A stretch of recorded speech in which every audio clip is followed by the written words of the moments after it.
नमस्कार प्यारे स्टूडेंट, आप सभी का स्वागत है आपके अपने YouTube चैनल लेट्स डिस्कस में।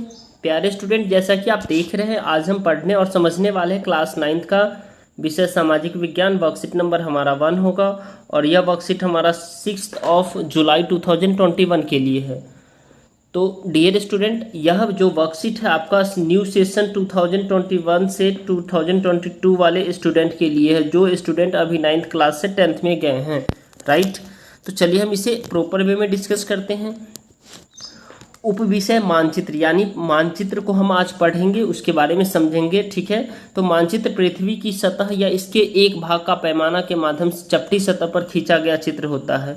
यानी एक भाग की पैमाना के माध्यम से जो मानचित्र है की सतह है, इसके एक भाग के पैमाना के मान से चपटी सतह पर खींचा गया यह एक कैसा है, एक चित्र है, ठीक है। लेकिन क्योंकि एक गोलाकार सतह को पूरी तरह से चपटा करना असंभव है, ठीक है, इसीलिए ग्लोब का भी इस्तेमाल किया जाता है। अब देखिए, मानचित्र मुख्यतः 3 प्रकार के होते हैं डियर स्टूडेंट। मानचित्र मुख्यतः 3 प्रकार के होते हैं, जिसमें पहला है, ये मानचित्र पृथ्वी की प्राकृतिक आकृतियों जैसे पर्वत, पठार, भौतिक मानचित्र होता है, जिसमें पर्वत, पठार, मैदानी, नदी, महासागर आदि को दिखाते वो भौतिक मानचित्र होता है। राजनीतिक मानचित्र, जिसमें राज्य, शहर, गांव और विश्व के विभिन्न देशों व राज्यों तथा उनकी सीमाओं को दिखाते हैं, वो राजनीतिक मानचित्र होता है, राइट।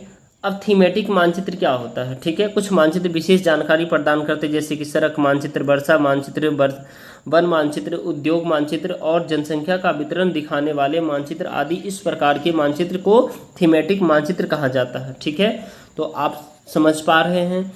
और इन मानचित्रों में दी गई सूचना के आधार पर ही उनका उचित नामकरण किया जाता है। मानचित्र के संग्रह रूपी किताब एटलस कहलाते हैं। अब देखिए, मानचित्र का जो संग्रह रूपी, यानी जिस एटलस का बुक आपने देखा होगा, ठीक है, उसमें मानचित्र ही मानचित्र होता है, ठीक है, एटलस के बुक में, ठीक है। तो बहुत सारे मानचित्र, उसको हम एटलस कहते हैं, राइट। और मानचित्र के 3 प्रमुख घटक होते, दूरी, दिशा और प्रतीक। तो आपको याद रखना है, पूछा जाएगा आपसे मानचित्र के कितने घटक होते हैं, तो 3 घटक होते, दूरी, दिशा और पैमाना। प्रतीक, पैमाना स्थल पर वास्तविक दूरी तथा मानचित्र पर दिखाई गई दूरी के बीच का अनुमान होता है, ठीक है। अब मानचित्र में ऊपर की तरफ उत्तर दिशा होता है और दक्षिण दाईं से और पूर्व तथा बाईं ओर पश्चिम दिशा होती है। ये प्रधान दिग्बिंदु कहलाते हैं। यानी बीच की 4 दिशाएं, उत्तर पूर्व, उत्तर पश्चिम, दक्षिण पूर्व, दक्षिण पश्चिम। मानचित्र का तीसरा प्रमुख घटक है प्रतीक या आकृति चिन्ह है। इन प्रतीकों के बारे में एक अंतर्राष्ट्रीय सहमति है। ये रूढ़ प्रतीक कहलाते हैं। मानचित्रों पर नीला रंग पानी के लिए, भूरा रंग पर्वत को दिखाने के लिए, पीला रंग पठार प्रदेश दिखाने के लिए और हरा रंग मैदान को दिखाने के लिए प्रयोग किया जाता है। तो आपको याद रखना डियर स्टूडेंट, मानचित्र पर नीला रंग पानी के लिए होता है, ठीक है, नीला रंग पानी के लिए होता है, भूरा रंग पर्वत के लिए होता है, ठीक है, और पीला रंग पठारी प्रदेश के लिए होता है, ठीक है, और हरा रंग मैदानी को दिखाने के लिए होता है। तो आपको ये याद रखना है डियर स्टूडेंट। चलिए अब हम इसमें देख लेते, देखिए ये दिक् सूचक है, ठीक है। ये हमें मेनली 4 दिशाएं होती है, ठीक है, नॉर्थ, साउथ, ईस्ट, वेस्ट, ठीक है। अब इसको, इस दिशा को भी कहते हैं, देखिए नॉर्थ वेस्ट कहते हैं, इसको कहते हैं साउथ वेस्ट, ठीक है। अगर ये दिशा है तो साउथ वेस्ट हो गया, ये दिशा है तो ईस्ट साउथ ईस्ट, ये साउथ ईस्ट कहते हैं, या फिर ये है तो नॉर्थ ईस्ट कहते हैं, ठीक है। तो आपको इसे याद रखना है, ठीक है। अब देखिए, अब बताइए कि निम्नलिखित किस स्थान की वर्षा का विवरण दिखाने वाले मानचित्र कौन से प्रकार का होगा, और भारत में नदियों का वितरण दिखाने वाला मानचित्र कौन से प्रकार का होगा, विश्व के देश को दिखाने वाले मानचित्र कौन से प्रकार का होगा, मानचित्र का क्या अर्थ है, पृथ्वी के सटीक वर्णन हेतु ग्लोब का मानचित्र से बेहतर कैसे कहेंगे, और निम्नलिखित रेखाचित्र में प्रमुख मानचित्र को दिशाओं को दिखाइए, ठीक है। तो चलिए हम इसे प्रॉपर वे में इसे एक एक करके हम इसके सॉल्यूशंस को देखते हैं, राइट डियर स्टूडेंट।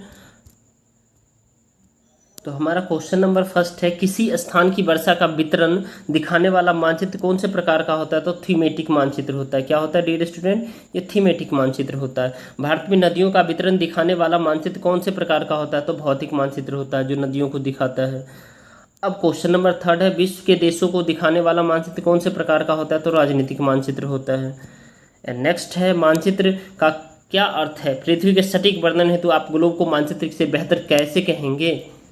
ग्लोब को मानचित्र से बेहतर कैसे कहेंगे? क्योंकि मानचित्र पृथ्वी की सतह या इसके एक भाग को आप पैमाने के माध्यम से चपटी सतह पर खींचा गया चित्र है, जबकि क्योंकि एक गोलाकार सतह को पूरी तरह से चपटा करना असंभव है, इसीलिए संपूर्ण पृथ्वी को समझने के लिए ग्लोब को मानचित्र से बेहतर माना जाता है। ठीक है डियर स्टूडेंट, अब ये क्वेश्चन लास्ट क्वेश्चन है आपका। निम्न रेखा चित्र में प्रमुख दिशाओं को दर्शाइए। तो ये नॉर्थ है, ये ईस्ट है, ये साउथ है, ये वेस्ट है। ठीक है, तो अगर आपको ये वीडियो पसंद आए तो इस वीडियो को आप लाइक कीजिए, हमारे चैनल को सब्सक्राइब कीजिए और बेल आइकन को प्रेस कीजिए ताकि आपको लेटेस्ट नोटिफिकेशन मिलते रहे, और स्कूल ग्रुप में अवश्य शेयर कर दे। ठीक है डियर स्टूडेंट, हाँ, और कमेंट करके ज़रूर बताइएगा जो वर्कशीट कैसा लगा। Thank you, thanks a lot for watching.